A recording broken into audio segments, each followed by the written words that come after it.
ಕೋಪ ಮಾಡಿಕೊಂಡು ಪಾರ್ಟಿ ಬಿಟ್ಟೋಗ್ತಾರೆ. ಆದರೆ ಸುಮಲತಾ ಅಂಬರೀಶ್ MP ಟಿಕೆಟ್ನ ಬಿಟ್ಟು ಕೊಟ್ಟು ನಾನು ಬಿಜೆಪಿ ಪಕ್ಷವನ್ನ ಸೇರುವಂತ ನಿರ್ಧಾರವನ್ನ ಮಾಡಿದ್ದೀನಿ. ಕೋಪ ಮಾಡಿಕೊಂಡು ಪಾರ್ಟಿ ಬಿಟ್ಟೋಗ್ತಾರೆ. ಆದರೆ ಸುಮಲತಾ ಅಂಬರೀಶ್ MP ಟಿಕೆಟ್ನ ಬಿಟ್ಟು ಕೊಟ್ಟು ನಾನು ಬಿಜೆಪಿ ಪಕ್ಷವನ್ನ ಸೇರುವಂತ ನಿರ್ಧಾರವನ್ನ ಮಾಡಿದ್ದೀನಿ. ಕೋಪ ಮಾಡಿಕೊಂಡು ಪಾರ್ಟಿ ಬಿಟ್ಟೋಗ್ತಾರೆ. ಆದರೆ ಸುಮಲತಾ ಅಂಬರೀಶ್ MP ಟಿಕೆಟ್ನ ಬಿಟ್ಟು ಕೊಟ್ಟು ನಾನು ಬಿಜೆಪಿ ಪಕ್ಷವನ್ನ ಸೇರುವಂತ ನಿರ್ಧಾರವನ್ನ ಮಾಡಿದ್ದೀನಿ.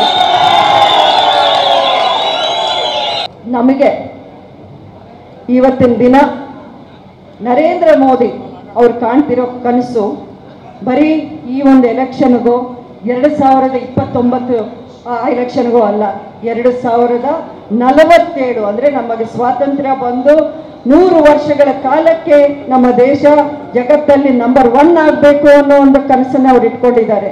ನೋಡಿ, ನಮ್ಮ ದೇಶ ಚೆನ್ನಾಗಿದ್ರೆ ನಮ್ಮ ರಾಜ್ಯ ಚೆನ್ನಾಗಿರುತ್ತೆ, ನಮ್ಮ ರಾಜ್ಯ ಚೆನ್ನಾಗಿದ್ರೆ ನಮ್ಮ ಜಿಲ್ಲೆ ಚೆನ್ನಾಗಿರುತ್ತೆ, ನಮ್ಮ ಜಿಲ್ಲೆ ಅಭಿವೃದ್ಧಿ ಆಗುತ್ತೆ, ನಮ್ಮ ಜನ ಚೆನ್ನಾಗಿರುತ್ತೆ. ಇದೊಂದೇ ನನ್ನ ಸ್ವಾರ್ಥ. ಇದರಲ್ಲಿ ಬೇರೆ ಯಾವ ಸ್ವಾರ್ಥ, ಬೇರೆ ಯಾವ ದುರುದ್ದೇಶ ನನ್ನಲ್ಲಿ ಇಲ್ಲ. ಎಲ್ಲರೂ ನೀವು ನೋಡಿದಾಗೆ MP ಸೀಟು MLA ಸೀಟು ಸಿಕ್ಕಿಲ್ಲ ಅಂದಮೇಲೆ ಕೋಪ ಮಾಡಿಕೊಂಡು ಪಾರ್ಟಿ ಬಿಟ್ಟೋಗ್ತಾರೆ. ಆದರೆ ಸುಮಲತಾ ಅಂಬರೀಶ್ MP ಟಿಕೆಟ್ನ ಬಿಟ್ಟು ಕೊಟ್ಟು ನಾನು ಬಿಜೆಪಿ ಪಕ್ಷವನ್ನ ಸೇರುವಂತ ನಿರ್ಧಾರವನ್ನ ಮಾಡಿದ್ದೀನಿ.